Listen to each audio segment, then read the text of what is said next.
जो लोग शिफाउर रहमान भाई को वोट नहीं देना चाहते हैं ना, उनके पास एक बहुत बड़ा बहाना है कि भाई देखिए वो असदुद्दीन ओवैसी साहब की पार्टी से खड़े हैं, इसलिए मैं तो उनको वोट नहीं दूंगा जी, वो गलत पार्टी से खड़े हैं। ठीक है भाई, तो जो सही पार्टी है वो कौन सी है? कांग्रेस है, आम आदमी पार्टी है, बीजेपी है, कौन सी पार्टी सही है? चलो कांग्रेस को मान लेते हैं कि वो अच्छी पार्टी, सेकुलर पार्टी है। तो क्या कांग्रेस अरीबा खान का नाम काट करके शिफाबाई को टिकट दे रही थी और शिफाबाई ने इनकार कर दिया कि नहीं जी मैं आपका टिकट पे नहीं लड़ूंगा? क्या आम आदमी पार्टी ने अपने सिटिंग विधायक अमातुल्ला खान का नाम काट के शिफाउर रहमान को टिकट दे रही थी? तो क्या अब उनको बीजेपी से इलेक्शन लड़ लेना चाहिए था? भाई असदुद्दीन ओवैसी साहब की पार्टी से अगर वो नहीं लड़ रहे होते तो आपके लीडर को आज दुनिया की तमाम मीडिया कवर कर रही है, क्या कर रही होती? आप देख रहे हैं कि जितनी भी लीडिंग मेन स्ट्रीम मीडिया है वो लाइव चला रहे हैं, लाइव दिखा रहे हैं। किसका फायदा हो रहा है? आपके लीडर का। अगर असदुद्दीन ओवैसी साहब शिफाउर रहमान भाई को टिकट नहीं देते तो क्या असदुद्दीन ओवैसी साहब के शेयर प्राइस में कमी आ जाती, उनके दौलत में कमी आ जाती, उनके इक्तदार में कमी आ जाती, उनके फैन फॉलोअर्स में कमी हो जाती? क्या फायदा उनका हो जाता और क्या नुकसान हो जाता? देखिए, सभी चीजों को देखने का अपना अपना नजरिया होता है। क्योंकि आपके अंदर जो है ना काला है, आपके अंदर मक्कारी है, इसलिए आप बहाने ढूंढ रहे हैं। जो लोग पॉजिटिव हैं, जो ये देख रहे हैं कि ये चुनाव डीलर बनाम लीडर का है, वो अपने लीडर को किसी बहाने की वजह से रोक नहीं रहे हैं, वो वोट देने की बात कर रहे हैं, साथ देने की बात कर रहे हैं, और साथ निकल निकल रहे हैं और उनके पीछे खड़े हो रहे हैं। तो आपके पास होंगे बहुत सारे बहाने, क्योंकि आपके अंदर चोर है, आपके अंदर काला है। आप वोट नहीं करना चाह रहे हैं, इसलिए आप ऐसी बात कर रहे हैं। आपको मैं कुछ फायदे गिना देता हूं।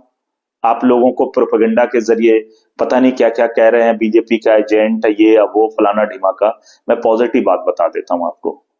देखिए, असदुद्दीन ओवैसी से कोई भी अगर इलेक्शन लड़ता है, खासतौर पे मुसलमान, तो देखिए उसका सबसे बड़ा फायदा उस कैंडिडेट को होता है कि वो शिर्क से बच जाता है।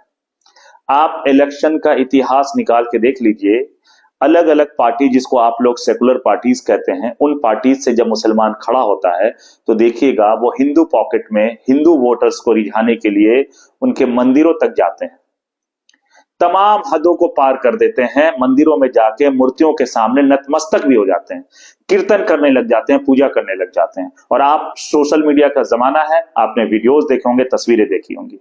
तो असदुद्दीन ओवैसी के बैनर तले चुनाव लड़ने का सबसे बड़ा फायदा मैं समझता हूं जो मुसलमानों को मिलता है वो ये कि वो शिर्क करने से बच जाता है। क्योंकि आप दुनिया में आप एमएलए बन जाए, एमपी बन जाए, आप करोड़ों की दौलत कमा ले, अगर आपने शिर्क कर लिया तो आप सब बेकार कर लिया, आपने दुनिया और आखिरत दोनों को तबाह कर लिया। अगर आप शिर्क से नहीं बच पा रहे हैं, कुफ्र से नहीं बच पा रहे हैं, तो क्या फायदा आपके एमएलए बनने का और आपको चुनाव लड़ने का? तो जो सबसे बड़ा फायदा है असदुद्दीन ओवैसी से चुनाव लड़ने का कि आप शिर्क और कुफ्र करने से बचते हैं। दूसरा फायदा बता रहा हूं, आप मुनाफिक बनने से भी बचते हैं। आप अपने एमएलए को क्या सिर्फ सड़कों और नालियों के लिए चुनते हैं, या आप अपने समाजी और सियासी मसाइल को असेंबली में उठाने के लिए चुनते हैं? ईमानदारी से बताइएगा। सड़कें तो डीडीए भी बना देंगे, पीडब्ल्यूडी बना देगी, एनडीएमसी एमसीडी बनाती है, एनएचएआई बनाती है, फंड भी सरकार का होता है। फिर आप इंतखाबात में अपने एमएलए क्यों चुनते हैं? ताकि आपकी आवाज वो असेंबली में उठाएंगे। कौन सी आवाज? सियासी और समाजी मसाइल वाली आवाज। जैसे ट्रिपल तलाक का मामला आया, जैसे सीएनआरसी का मामला आया, जैसे अभी वक्फ बिल का मामला आया है, जैसे कॉमन सिविल कोड का मामला आया। ये ज्यादा बड़े मसाइल है, क्योंकि सड़कें टूटेंगी, बनेंगी, हर 3 साल में सड़कें बनती है, टूटती हैं। आप कालका जी आपके पड़ोस में जाके पता कर लीजिए, एक साल पिछले 5 साल में 3 बार सड़कें वहां बनी है। लेकिन जो आपके जो असल मसले है उसके लिए कौन बोलेगा? जो मुनाफिक नहीं होगा। अब मुनाफिक कब बनता है एक लीडर? जैसे वो एक सेकुलर पार्टी से चुन के जाता है, वो उस पार्टी का डीलर बन जाता है, वो मुनाफिक बन जाता है, वो हक बोलना सबसे पहले बंद कर देता है। आपको आज एक सबूत पेश कर रहा हूं। अमातुल्ला खान को आप पिछले 10 सालों से चुनते आ रहे हैं।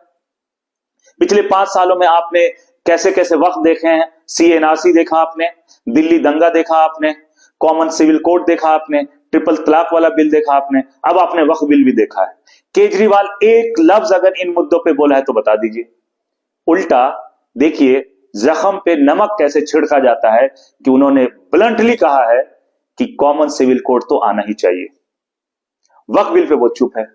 तब सोचिए आपके जो असली मसाइल है उस पे न तो उस पार्टी का जो मुखिया है वो बोल रहा है, और जिसको आप चुन करके भेजते हैं, अपनी आवाज बना के भेजते हैं, वो भी नहीं कुछ बोलता है। एडीआर की रिपोर्ट है, पिछले 5 सालों में अमातुल्लाह खान ने एक सिंगल सवाल नहीं किया, नॉट अ सिंगल क्वेश्चन।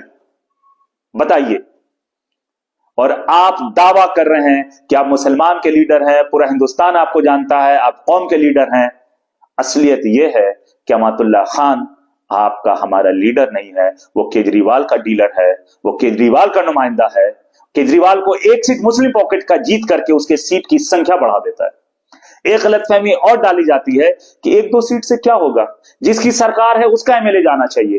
तो जरा सोचिए, फर्स्ट रीजन में केजरीवाल को 67 सीट्स मिले, मतलब full majority, almost full majority. Second में भी उसको सिर्फ 8 सीटें कम मिली, 62 सीट्स मिली। फिर भी आपके इन तमाम मसाइल पे तो कुछ नहीं बोला। तो आपको तो गलतफहमी यह है कि भाई सरकार जिसकी होनी चाहिए उसका एमएलए होना चाहिए, तो फिर भी तो आपके किसी मसाइल पे कोई कुछ नहीं बोला। इसका मतलब यह है कि प्रोपेगेंडा के जरिए, गलत इंफॉर्मेशन के जरिए आपके वोट को पोलराइज करके, बीजेपी की बी टीम बोल के, सी टीम बोल करके, आपको भटका करके आपके लीडर को पैदा करने नहीं दिया जाता है कि जो आपकी आवाज बन सकता था। आप हमेशा डीलर को चुनते हैं। और मुसलमानों की बदहाली का, मुसलमानों के सियासी और समाजी मसलों पे चुप्पी साधने की जो सबसे बड़ी वजह है पार्टियों की, कि आप कभी लीडर नहीं हाउस में भेजते हैं, आप डीलर भेज देते हैं। तो असदुद्दीन ओवैसी की पार्टी से अगर शिफा भाई इलेक्शन लड़ रहे हैं तो ये उनका बिल्कुल बेहतरीन फैसला है मेरे नजरिए से, अगर आप देखेंगे तो। क्यों? क्योंकि वो शिर्क नहीं कर पाएंगे, कुफ्र नहीं करेंगे, हक बोलेंगे, मुनाफकत नहीं करेंगे, क्योंकि उनको ये डर नहीं होगा कि पार्टी उन्हें निकाल देगी, पार्टी उन्हें किक ऑफ कर देगी। वो खुल करके बोलेंगे। और आज अगर आप इतिहास खंगाल के देख लें तो आपके तमाम इन मुद्दों पे मुखर होकर के, लीडर होकर अगर कोई बोलता है तो असदुद्दीन ओवैसी ही बोलता है।